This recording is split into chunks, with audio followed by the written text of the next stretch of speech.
So, Stefan, thanks so much for chatting with us today, coming to us from Harvard at the Weiss Institute. I know you're a researcher with SLIP, so slippery liquid-infused porous surfaces, and I want to ask you some questions about that as it relates to your work and biomimicry. So, would you mind telling me a little bit about your path to Harvard and to working with SLIPs? Yes, absolutely.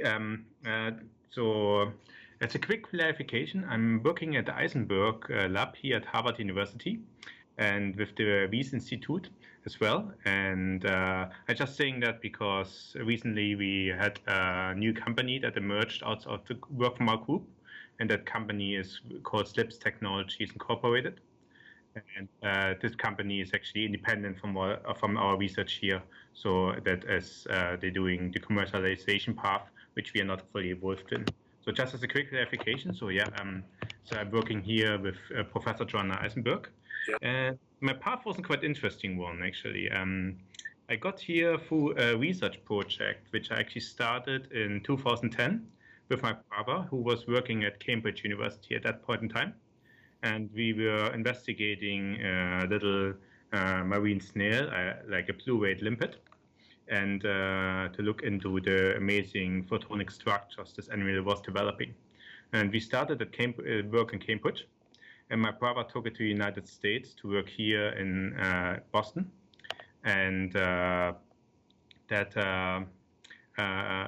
actually finish his work, I actually joined him in 2012 to finish his project.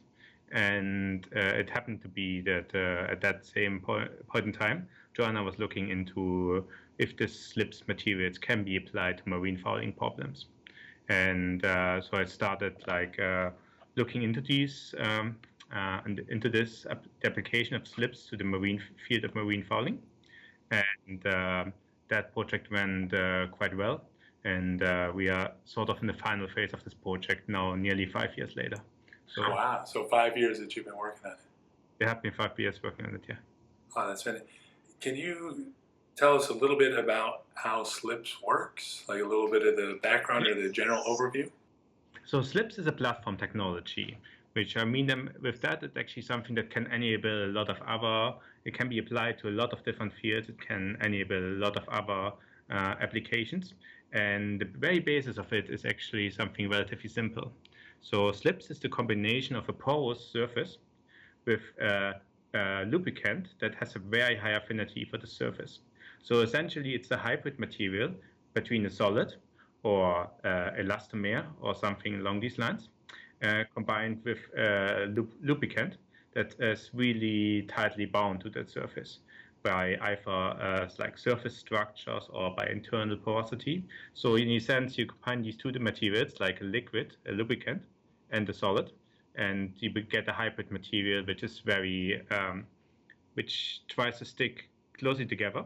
And essentially what you do, you replace the solid interface this surface would normally offer with a perfectly smooth lubricious overlayer, which is stably bound to your surface and at the same time still liquid. It means it's a lot of other compounds have a very hard time adhering to this surface. It's a very slippery surface from that point of view then. Yeah, so then the point is to make it slippery. How do you make it stick to what you want it to hold on to? Now that's the interesting part, and that's not my perfect, so I'm not a chemist, I'm a marine scientist, I'm a marine biologist, but it has to do with the affinity, like the chemical affinity a lubricant has to the surface. And you can tailor that in different ways. Sometimes you can actually choose the surface that a lubricant that perfectly matches the surface naturally. Like, for example, we have some elastomers, and we can pair them with a lubricant that is chemically nearly identical, but in a lubricious state. So you actually have a like elastomer with a porous network, and the lubricant has nearly the same chemical makeup as the surface itself. So they actually associate quite nicely with each other. So they are actually like the lubricant goes into the elastomer, fills the pores, and builds a lubricious overlayer. So in this case, you don't really need to do much else. If you find a system that works like that, you actually have two perfect substances that are very nicely matched. and you put them together, you get something that's really hard to separate thereafter. In many cases, that's not necessarily the case. Many of the slip surfaces that actually have a structured surface, but you need to add some chemical functionalization to, and this functionalization, so you put another compound on, like a very tiny, very thin layer of another compound that actually has a very high affinity of the lubricant and the surface, and then you couple them together. So in this case, you can create this affinity with the help of another conditioning layer. Oh, wow. So I know you'd said you'd worked with lipids. Can you tell us about the biomimicry connection, the biology connection of slips to pitcher plants? Yes, basically the pitcher plant is actually a very good example for it's a very good example for biomimetic design, because the connection to slips is like the pitcher plant is like a carnivorous plant that lives in tropical rainforests and such, and it has like in the inside of its pitcher, it has on the top specifically, it has a surface that is textured. It has a textured surface, and this surface is extremely hydrophilic, which what I mean is that it actually attracts water, and it builds like a lubricious overlayer, in this case a water overlayer that's tightly bound to the plant beneath. And in this case, the pitcher plant specifically does this to repel oils, and specifically the oils that are at the feet of insects.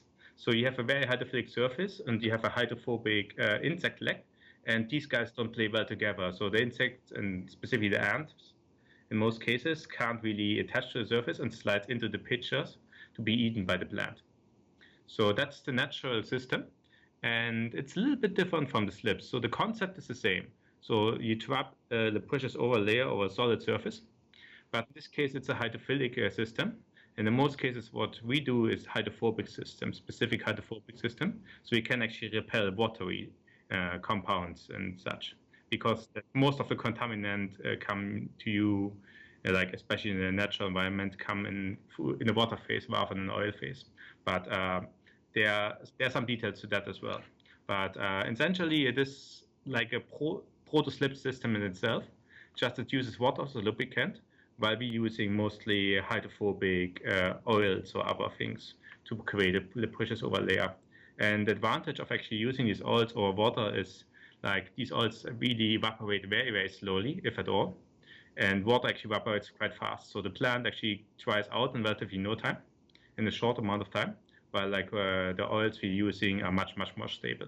So the slip system actually will last a much, much longer time.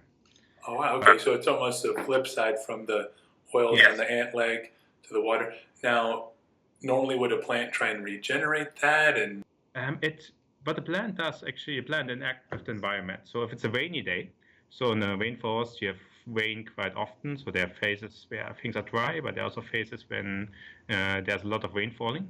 So it regenerates through like precipitation. So when the plant gets wet, it traps this water layer for a certain amount of time, and this time it can trap insects, but then and eventually like the surface would dry out. But it regenerates passively through precipitation. Oh, okay. Now, how about the matrix that the liquid portion is in? Whether it's in your case more of a hydrophobic layer, or in the case of the pitcher plant, the hydrophilic water layer, is that matrix? Are those quite similar structurally between pitcher plant and slips?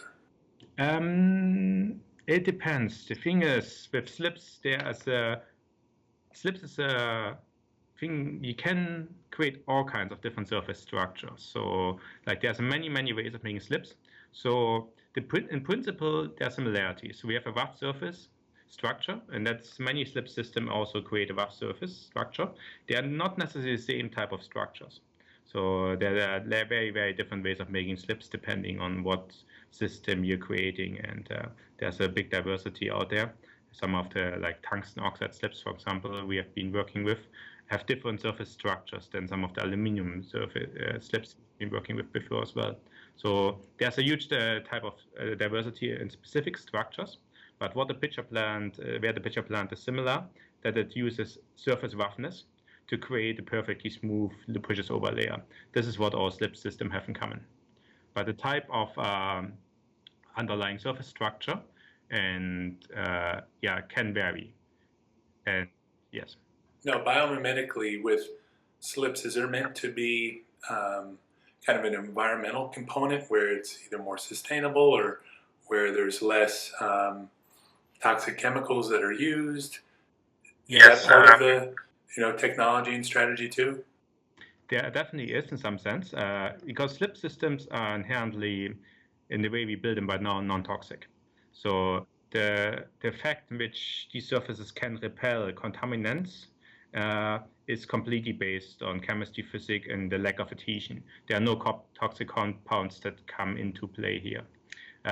This plays a major role for some of the applications. For example, the specific field I'm working in, marine biofouling. So the status quo of technologies to prevent organisms growing on ship hulls and other structures underwater is currently like toxic anti-fouling paints that actually kill everything. And in the best of all cases, we would like to actually replace that with a very slippery surface that doesn't excrete any toxins in the environment and simply is based on minimizing adhesion and easy removal of anything that may be able to attach to these coatings. So there's definitely an environmental component. And top of that, like if you look, for example, in the reduction of frictional drag, like these toxic coatings are relatively rough and have a drag component. Even if they're clean, there's a drag component on the ship moving through water, while what we are developing is theoretically perfectly smooth. So even if there's no fouling, basically, I think our surfaces have another advantage. And for the combination of preventing fouling and being inherently more smooth, we actually hope to reduce the amount of fuel spent in like shipping and thereby reducing greenhouse gas emissions. So this is one of the big goals that this project has in the long term. Oh wow! So that's a whole lot of things. You're saying environmentally, and less toxic. The gas, and fuel efficiency. Okay, Yes. I hadn't thought about that. Are those kind of experiments what you're working on these days, or can you explain to us kind of what you're doing day to day with biofouling? So as mentioned, like so the commercial aspect of these coatings, and there definitely is one, has been moved to the company as mentioned. Initially, like we were involved with like starting up, showing some experiment that these coatings could potentially work in that sense. And nowadays that's a riper state of development. This has been taken over by a company. So what we're doing here at Harvard is mostly fundamental research. So that being said, we still investigate we know that at this point in time that these coatings have a potential in the marine environment.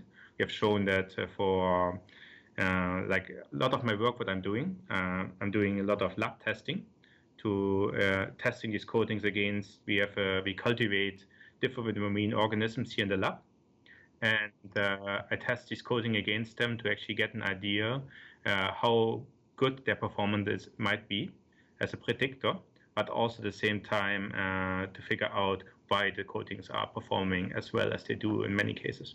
Okay, and so those organisms that you're working with, those are the bio part of biofouling. Those are the organisms that get stuck on the holes. Yeah, like we have different organisms that do form biofilms. We use, for example, green algae biofilm as an initial predictor, and we use also diatoms as a more hardy biofilm to look into how they interact with our coatings. But we also started using barnacles and other large macrofouling organisms to actually test the coatings and see how the biological glue actually interacts with these coatings as compared with controls. Okay, so all sorts of organisms, from bacteria up to animals. So is it working the same way no matter, so you're talking about, say, on the hull of a ship, so the ship is moving. How about on like docks and piers and things that are stationary or static? Is there a difference in the technology or in the application? Not necessarily a different technology, but you're absolutely right. These are very different fouling conditions. So under dynamic condition, you get different types of fouling than under static conditions. And the one thing we noticed, like under static conditions, basically these coatings work, but eventually they will foul. But because again, the coating is non-toxic, and at least in the test substrate which we have relatively little fouling on the coatings itself. But over time, you might get fouling attaching in different corners of your coating and then just overgrowing it. But that doesn't necessarily mean that's very strong adhesion. So one thing you can do is actually after you have a coating that has been overgrown with specific organisms, you can test the adhesion either by putting it from a static into a dynamic test setup. We have this capability in collaboration with some of our partners from the Navy, or alternatively, just doing like basic pressure washing tests. And one of the things we are seeing basically is that the coatings are very easy to clean. As soon there might be some fouling on there, but it's very easy to remove. So what we actually having is something, if you have any kind of natural water movement, so you would expect this fouling to drop off in many occasions. So, but the static conditions definitely different. Like if you put things in dynamic conditions, so what we have seen so far with some of our experiments, that the coating simply stays clean.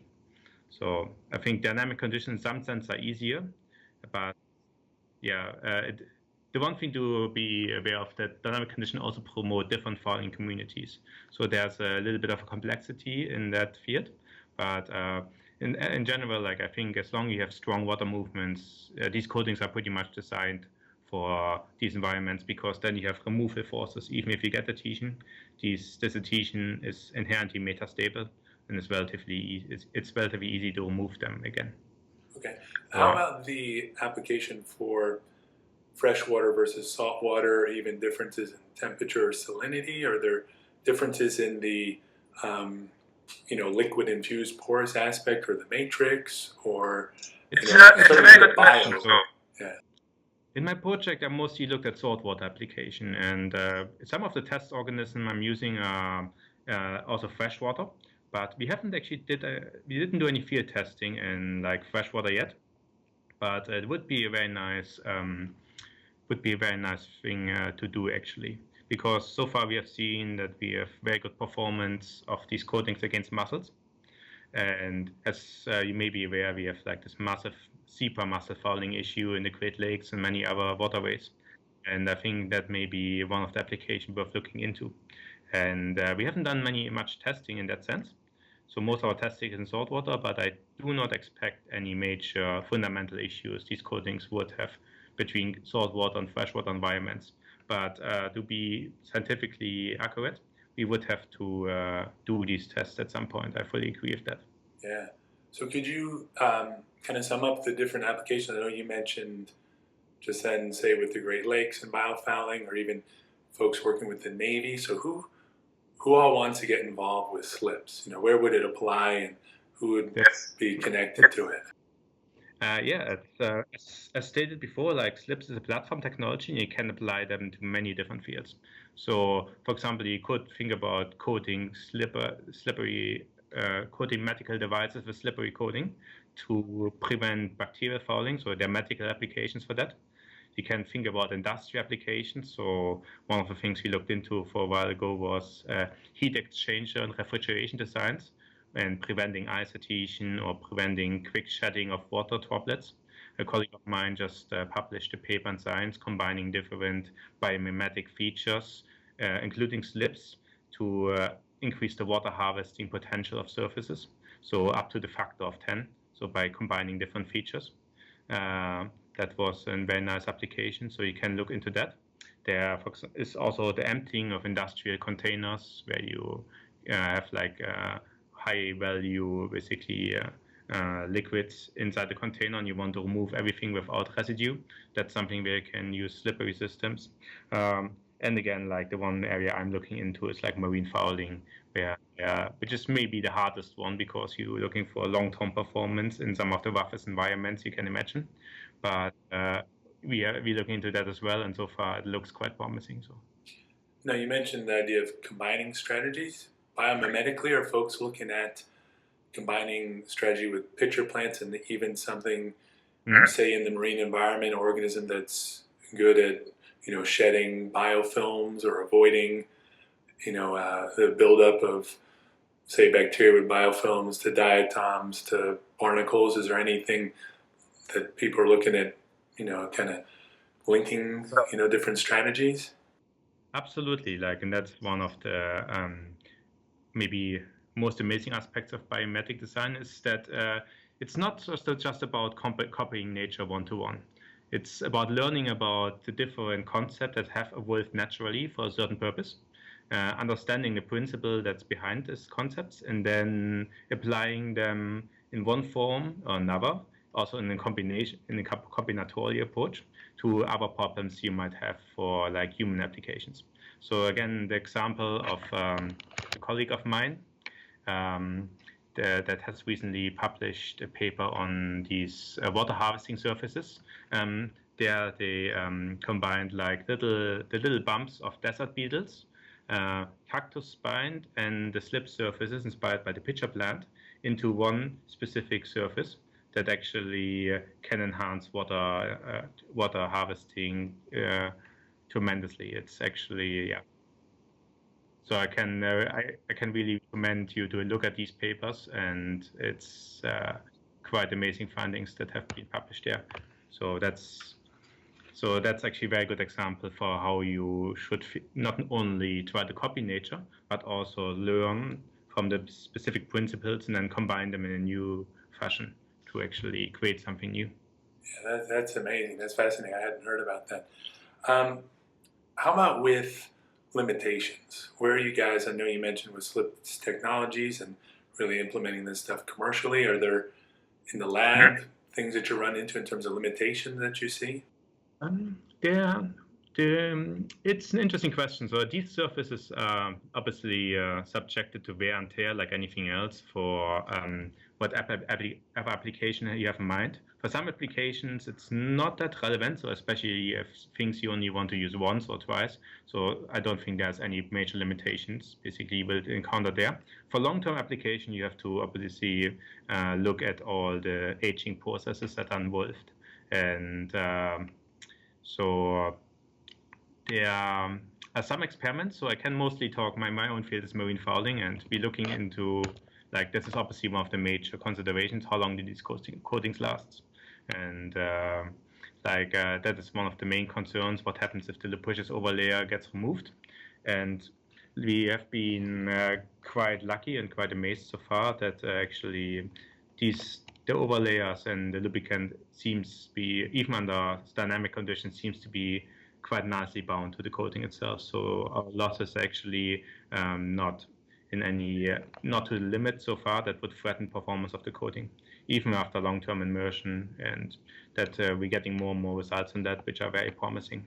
So what the commercial aspects of these coatings are concerned, I would recommend actually talking directly to the company, because again, like, we are not involved with any commercialization efforts. So we're looking only in the fundamentals and try to characterize these coatings. So, and try and understand why these coatings work in the first place in the end. Yeah.